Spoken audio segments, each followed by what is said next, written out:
আত্মগোপনে থাকা বরখাস্ত সেনা কর্মকর্তা মুজিবুর রহমানের বিপুল পরিমাণ অবৈধ সম্পদের পাহাড় খুঁজে পেয়েছে দুদক।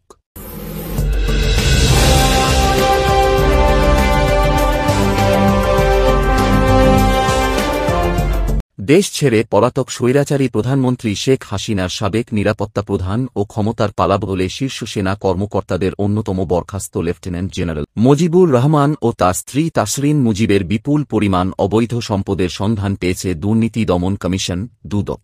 দুদকের অনুসন্ধানে বেরিয়ে আসে বিপুল সম্পদের গোপন রহস্য। তাদের নামে ৩৪টি ব্যাংক হিসাবে ১,৪৪,৯৯,২০০ টাকা, ২টি ফ্ল্যাট, প্লট ও জমিসহ বিপুল সম্পদের সন্ধান মিলে দুর্নীতি দমন কমিশন দুদক এর কাছে। দুদকের জনসংযোগ কর্মকর্তা আক্তারুল ইসলাম জানিয়েছেন, ৩৪টি ব্যাংক হিসাবের মধ্যে মুজিবুর রহমানের ২৪টি ও বাকি 10টি রয়েছে তার স্ত্রীর নামে।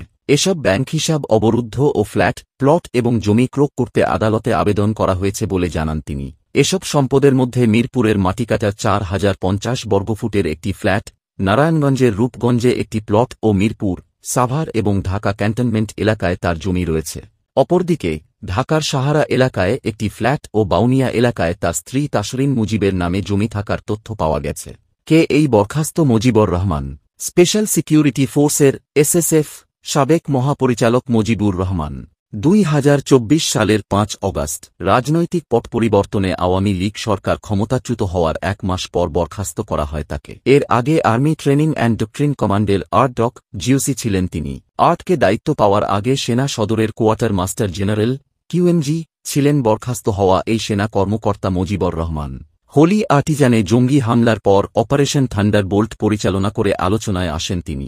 এরপর বর্ডার গার্ড বাংলাদেশ, বিজিবি ও র্যাপিড অ্যাকশন ব্যাটালিয়নের র্যাব এর অতিরিক্ত মহাপরিচালক হন এই সেনা কর্মকর্তা। পরবর্তীতে তাকে এসএসএফের মহাপরিচালক করে তৎকালীন প্রধানমন্ত্রী শেখ হাসিনার নিরাপত্তার দায়িত্ব দেয়া হয়।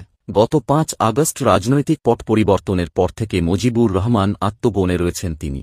এই সময় তার বিপুল পরিমাণ অবৈধ সম্পদের অনুসন্ধান ও ক্রোকে দুদকের এমন পদক্ষেপ অত্যন্ত তাৎপর্যপূর্ণ বলে মনে করছেন বিশ্লেষকরা। তাদের মতে, ক্ষমতার অপব্যবহার করে অবৈধভাবে সম্পদ অর্জনের অভিযোগের প্রমাণ পাওয়া গেলে মুজিবুর রহমানের বিরুদ্ধে দৃষ্টান্তমূলক ব্যবস্থা নেওয়া উচিত। এই ঘটনা অন্যান্য ক্ষমতাধর ব্যক্তিদের জন্য একটি সতর্কবার্তা হিসেবে কাজ করবে বলে জানিয়েছেন বিশ্লেষকরা। চেতনা টিভি, স্বাধীনতার চেতনায় চির উজ্জ্বল। আমাদের সঙ্গেই থাকুন।